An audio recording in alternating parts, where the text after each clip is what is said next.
இவங்கெல்லாம் ஒரு விஷயம் புரிஞ்சுக்கணும். ஏஆர் ரகுமான், அமீர் கான் போன்றவர்கள்லாம். உங்க படம் ஓடல, உங்களுக்கு படம் வாய்ப்பு கிடைக்கல அப்படின்னா, உங்கள நசுக்குறாங்க, பிசுக்குறாங்கன்னு அர்த்தம் கிடையாது. நீங்க ஒழுங்கா இன்னும் ஹார்ட் ஒர்க் போடணும்னு அர்த்தம். ரஜினிக்கு பல படம் ஃப்ளாப் ஆச்சு. அவர் நான் ஓடி போறேன்னு சொன்னாரா என்னைக்காவது? இல்ல வந்து நான் மகாராஷ்டிராக்காரன், அதனால தான் தமிழ்நாட்டுல என் படம் யாரும் பார்க்க மாட்றாங்க அப்படின்னு சொன்னாரா? இல்லல்ல. அப்புறம் ஜெயிலர்ன்னு ஒரு படம் தந்தார்ல.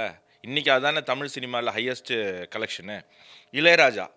இளையராஜாவுக்கு வாய்ப்புகள் குறையும்போது நான் இந்த ஜாதி, அந்த ஜாதி இல்ல. இது நம்ம நேத்தும் இத ரொம்ப டீட்டெயில்டா பேசணும். அப்போ இந்த விக்டிம் கார்டு ப்ளே பண்ணக்கூடாது. குறிப்பா இந்த விக்டிம் கார்டு யாரு ப்ளே பண்றாங்க அப்படின்னு சொன்னா, இஸ்லாமியர்கள் ப்ளே பண்றாங்க.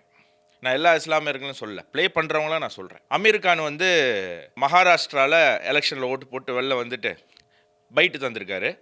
ஏஎன்ஐயோ, பிடிஐயோ ஏதோ ஒரு சேனல். சார் ஹிந்தியில ஒரு பேட்டி தாங்க அப்படின்னு கேட்குறாங்க. அவங்க எது கேட்டிருப்பாங்க? அமீர் கான் ஒரு நேஷ்னல் ஃபிகர். இந்தியா முழுக்க எல்லாருக்கும் அவர் தெரியும். ஏன் துருக்கி எரடகன் கூடலாம் அவர் ரொம்ப நெருக்கமாக இருக்கிறவர்னு சொல்லப்படுது. அவங்க ஒய்ஃப் கூடலாம் சேர்ந்து ஃபோட்டோலாம் வந்திருக்கு.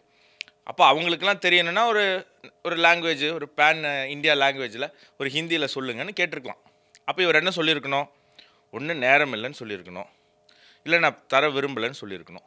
இது மராட்டி, மகாராஷ்டிரா, இங்கே ஹிந்தியில் பேச மாட்டேன் அப்படின்னு மொழி வாரியான இப்போது மத வாரியான துவேஷம் எடுபடலை.